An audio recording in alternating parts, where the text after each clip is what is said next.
स्वागत है आपका हमारे चैनल पर। जैसा कि हमने पिछले वीडियोस में देखा और जाना कि हमारी पौराणिक कथाएं मात्र कथाएं नहीं हैं, बल्कि ये लीलाएं रची गई हैं जिनमें गूढ़ रहस्य या ज्ञान छिपा है। अब क्योंकि हम सबका मानसिक या बौद्धिक स्तर भिन्न है, तो यहाँ अधिकांश लोग इन्हें मात्र कथा के रूप में देखकर भक्ति योग करते हैं। वह दूसरी ओर कुछ लोग भक्ति योग से ऊपर उठकर इन कथाओं का वास्तविक आध्यात्मिक विश्लेषण या दर्शन करते हैं या ज्ञान योग की ओर बढ़ते हैं। अब तक आपने जाना कि महाभारत के कथाकारों ने पांडवों व कौरवों के नाम किस तरह रचे और उनके नाम क्या आध्यात्मिकता दर्शाते हैं। हमने जाना पांडव अर्थात देवत्व को पाना, कौरव अर्थात कहो और आवे, ये माया प्रेमी थे और कहते रहे कि माया और आए, नीति से आए या अनीति से आए, बस आए। कुंती अर्थात बुराइयों का अंत करने वाली, यानी जिसने बुराइयों का अंत किया, और जब बुराइयों का अंत हुआ तो पांडु या स्वयं कुंती देव बनने चली, इसलिए पुत्र कहलाए पांडव अर्थात पाना देव, देवत्व को पाना।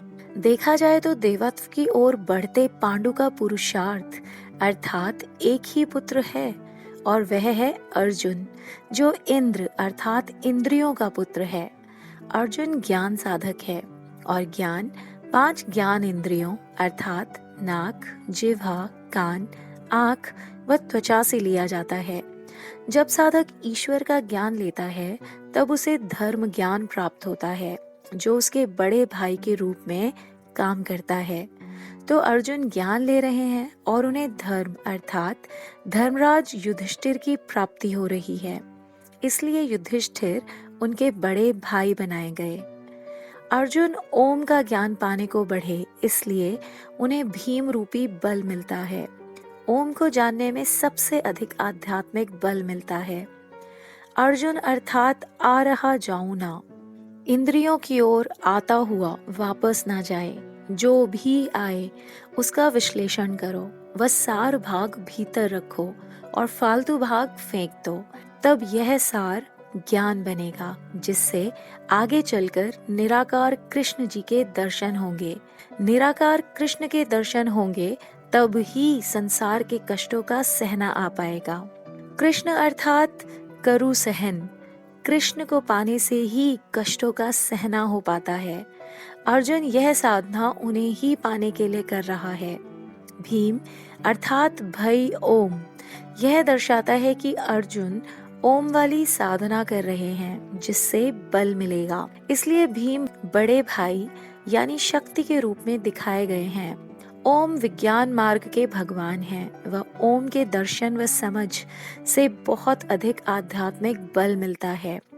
अकेले इसी बल ने मुख्य शत्रु दुर्योधन दुशासन समेत 100 कौरव यानी 100 विकारों को मारा। आपको थोड़ा अचरज होना चाहिए कि महाभारत के मुख्य नायक तो अर्जुन हैं, फिर सब मुख्य शत्रु भीम ने ही क्यों मारे? ऐसा इसलिए है कि भीम और कोई नहीं, ज्ञान साधक अर्जुन का ही आध्यात्मिक बल है, जिन्हें बड़े भाई के रूप में दिखाया गया है। इन 5 की पत्नी है द्रुपद पुत्री पांचाली, जो यज्ञ से उत्पन्न हुई हैं और जिन्हें अर्जुन ने जीता था कठिन व जटिल स्वयंवर में। द्रुपद दर्शाते हैं ध्रुव पद को, स्थिर पद को। जैसे ध्रुव तारा स्थिर है, चलता नहीं है, वैसे द्रुपद भी स्थिर हैं, एक ही बात पर अड़े हुए हैं, और ये उनकी पुत्री पांचाली के रूप में दर्शाया गया है। पांचाली पा न चली, जो माया पाने को ना चली। यदि हम पांचाली का चित्रण या वर्णन ध्यान से देखें तो वो ज्ञान साधक अर्जुन से विवाह की इच्छुक दिखाई हैं, अर्थात ईश्वर में उनकी आस्था स्थिर है। पांचाली यज्ञ से उत्पन्न है, जो दर्शाता है कि वो वास्तव में अर्जुन की आत्मा है, जो माया पाने को न चली। मछली मन मचलने का प्रतीक होती है और अर्जुन ने मछली की आंख भेद कर पांचाली को जीता था, जो दर्शाता है अर्जुन ने मन का मचलना रोक दिया था, मन पर नियंत्रण कर लिया था। तब पांचाली को जीत पाए, अर्थात उस दिव्य आत्मा को पा पाए जो माया पाने को न चली, या कहें नहीं मचली। अर्जुन ज्ञान इंद्रियों का नियंत्रक, माया की ओर न भागने वाली उनकी आत्मा अर्थात पांचाली उनकी पत्नी है। अब क्योंकि साधक की आत्मा का संबंध धर्म व आध्यात्मिक बल से भी होता है, इसलिए 5 पतियों से विवाहित दिखाई गई पांचाली या द्रौपदी। द्रौपदी अर्थात स्थिर पद वाली, अर्थात वो जो ज्ञान साधना में लीन है, जो ईश्वर को छोड़कर माया की ओर नहीं गई। द्रौपदी का एक और अर्थ भी है सत्यसंधा, अर्थात साधु महात्माओं की संगत वाली। कृष्ण द्रौपदी के सखा दिखाए गए हैं, जो दर्शाता है कि द्रौपदी ईश्वर साधक आत्मा है। आत्मा ऊर्जा होती है, पेट में भोजन डालते रहो तो नित्य आत्मा बनती रहेगी। इसलिए याज्ञसेनी नाम भी है पांचाली का। यज्ञ करते जाओ, नित्य आत्मा बनती जाएगी।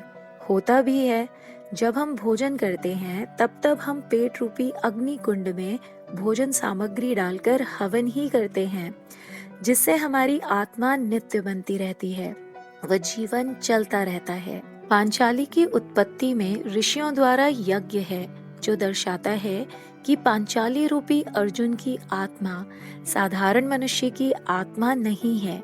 यह एक तपस्वी आत्मा है जो माया की ओर आकर्षित नहीं है, माया पाने को नहीं चली। अर्जुन का लक्ष्य ईश्वर को पाना है, अर्थात श्री कृष्ण के विराट रूप का दर्शन करना है। तो दृढ़ होकर माया को ना कहना होगा कुछ वर्षों के लिए। यह दर्शन था पांचाली का। पांचाली आत्मा है और आत्मा निर्वस्त्र ही होती है, इसलिए सभा में पांचाली को निर्वस्त्र करने का कुचक्र रचा गया। वह कुचक्र बड़ा दिव्य है, जो एक सच्चे साधक को उसकी आत्मा के दर्शन करवाता है। जी हाँ, इसी सब दर्शन के साथ पांचाली का वस्त्र हरण देखिए, वह आपको आपकी आत्मा के दर्शन हुए ऐसा अनुभव होगा। परमात्मा कृष्ण के दर्शन से पहले आत्मा के दर्शन परम आवश्यक हैं। प्रश्न उठना चाहिए कि सारी ज्ञान साधना की अर्जुन ने, कृष्ण दर्शन किए अर्जुन ने, तो स्वर्ग युधिष्ठिर क्यों जाते हुए दिखाए गए? ऐसा इसलिए है कि युधिष्ठिर यथार्थ में अर्जुन ही तो है। अर्जुन ने जितना धर्म कमाया वह युधिष्ठिर है, और जीवन का जितना भाग वे धर्म अनुसार जिए, उतना भाग स्वर्ग में रहने जैसा है। इसी तथ्य को दर्शाता है युधिष्ठिर का स्वर्ग जाना। युधिष्ठिर स्वर्ग गए मतलब अर्जुन स्वर्ग में जिए, जब जब वो धर्मानुसार चलते रहे। चैनल को सब्सक्राइब कर लीजिए व अगले वीडियो की प्रतीक्षा कीजिए। आपकी कोई शंका हो महाभारत दर्शन संबंधी तो अवश्य पूछिए, हम प्रयास करेंगे संतोषजनक उत्तर ढूंढने का। जय श्री कृष्ण।